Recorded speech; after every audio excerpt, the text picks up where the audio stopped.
পবিত্র কোরআন শরীফের 5 নম্বর সূরা মায়দার 47 নম্বর আয়াত থেকে 57 নম্বর আয়াত পর্যন্ত এই 10 আয়াতের বাংলা অনুবাদ আর প্রয়োজনে কিছু আলোচনা থাকবে। চলুন আমরা শুরু করি। সূরা মায়দা আয়াত নম্বর 47, সেখানে বলা হয়েছে, এবং ইনজিলধারীদের যে ওতে উল্লেখিত আল্লাহর নির্দেশ মতো বিধান দেওয়া, আর যারা আল্লাহর নির্দেশ অনুযায়ী বিধান দেয় না তারা শান্তি ভঙ্গকারী আর কি। সূরা মায়দা আয়াত নম্বর 48, এবং এর পূর্বে অবতীর্ণ কিতাবের সমর্থক ও সংরক্ষণরূপে আমি তোমার প্রতি সত্যসহ কিতাব অবতীর্ণ করেছি।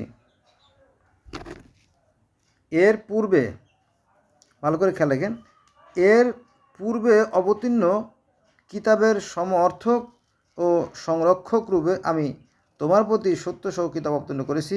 সুতরাং আল্লাহ যা নাজিল করেছেন তদনুসারে তুমি তাদের বিচার নিষ্পত্তি করো, এবং যে সত্য তোমার নিকট এসেছে তা ছেড়ে তাদের প্রবৃত্তি মানিও না। তোমাদের প্রত্যেকের জন্য শরীয়ত ও স্পষ্ট পথ নির্ধারণ করেছি। ইচ্ছে করলে আল্লাহ তোমাদের এক জাতি করতে পারতেন, কিন্তু তিনি তার প্রদত্ত বস্তু দিয়ে তোমাদের পরীক্ষা করতে চান। অতএব সৎকর্মে তোমরা প্রযোগিতা করো, আল্লাহ দিকে সকলের প্রত্যাবর্তন। অথবা তোমরা যে বিষয়ে মতবোধ করেছিলে তা তিনি তোমাদের জানাবেন।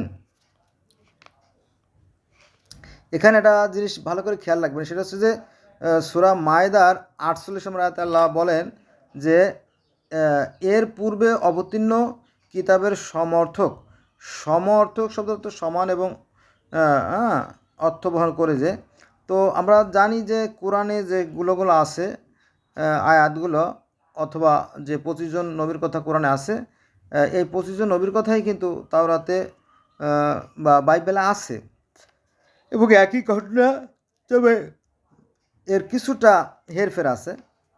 এই জন্য এখানে বলা হয়েছে যে পূর্বে অবতীর্ণ কিতাবের সমর্থক ও সংরক্ষণ রূপে আমি তোমার প্রতি সত্যসহ কিতাব অবতীর্ণ করেছি, এই কোরআনের কথা বলা হয়েছে আর কি। কিন্তু আলেমরা একেবারেই না স্বীকার করতে চায়, এটা খুব দুর্ভাগ্যজনক ব্যাপার আর কি। ফলে ধর্মের সাথে ধর্মের বিভেদ সৃষ্টি হয়।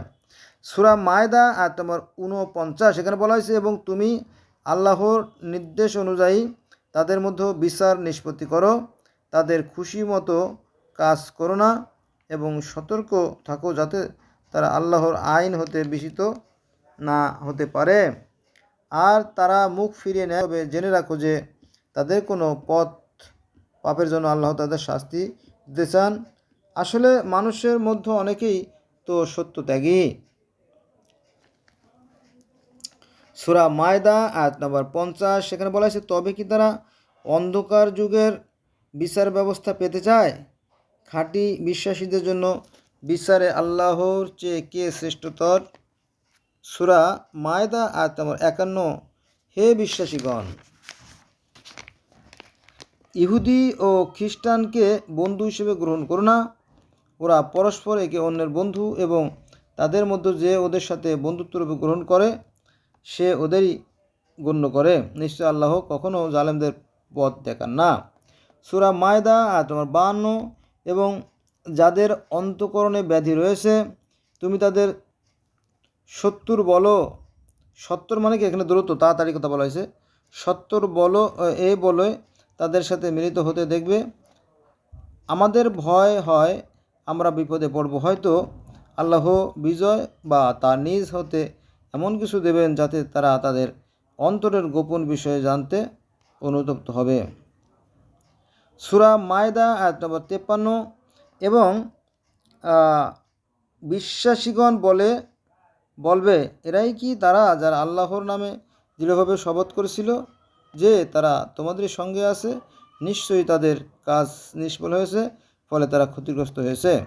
সূরা মায়দা আয়াত নম্বর 54, হে বিশ্বাসীগণ, তোমাদের মধ্যে কেউ ধর্ম হতে ফিরে গেলে আল্লাহ এমন এক কওম আনবেন যাদের তিনি ভালোবাসেন ও যারা তাকে ভালোবাসবে। তারা হবে বিশ্বাসীদের প্রতি কোমল ও অবিশ্বাসীদের প্রতি কঠোর।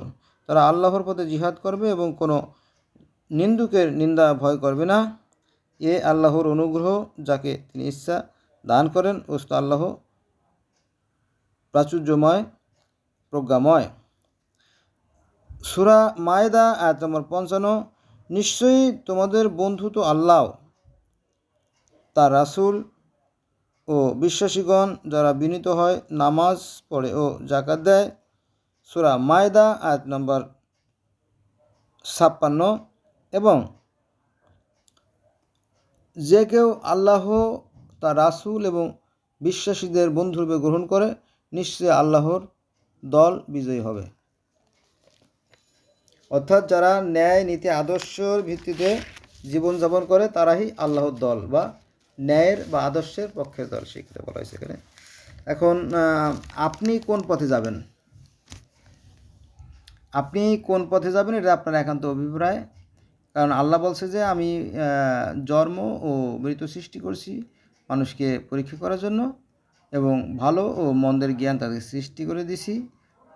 এখন সে কোন পথে যাবে এটা তার একান্ত অভিপ্রায়। হ্যাঁ, যে যা অর্জন করবে তারই জন্য। প্রত্যেকটা মানুষের গলার হাড় স্বরূপ তার কর্মফল। কাল কিয়ামতের মাঝে যখন মানুষের অন্তঃস্থ খুলে দেবে তখন দেখতে পাবে কে অর্জন করছে। এই তবে তওবার একটা অপশন আছে, সেটা হচ্ছে যদি কেউ ভুল করে সেক্ষেত্রে আল্লাহ ক্ষমা করবেন, কিন্তু বারবার ক্ষমা নয়। ঠিক আছে, কিন্তু এই জিনিসটাকে আমাদের আলেমরা কিন্তু অতিরঞ্জিত করে বলে যে আপনি উহুদ পাহাড় পরিমাণ পাপ করলে কোনো সমস্যা নেই, তওবা করলেই মাপ, কলেমা একবার পড়লেই মাপ। এগুলো কোরআন বিরোধী কথাবার্তা, বুঝছেন? তো এই ধরনের জঘন্য কাজ কেন আলেমরা করে সেটা আমার বোধগম্য না। এই যে আমাদের যে মসজিদে প্রতি শুক্রবারে যে এইগুলো হয়, আলোচনাগুলো হয়, শুধু কিস্সা কাহিনী, ওই আবুল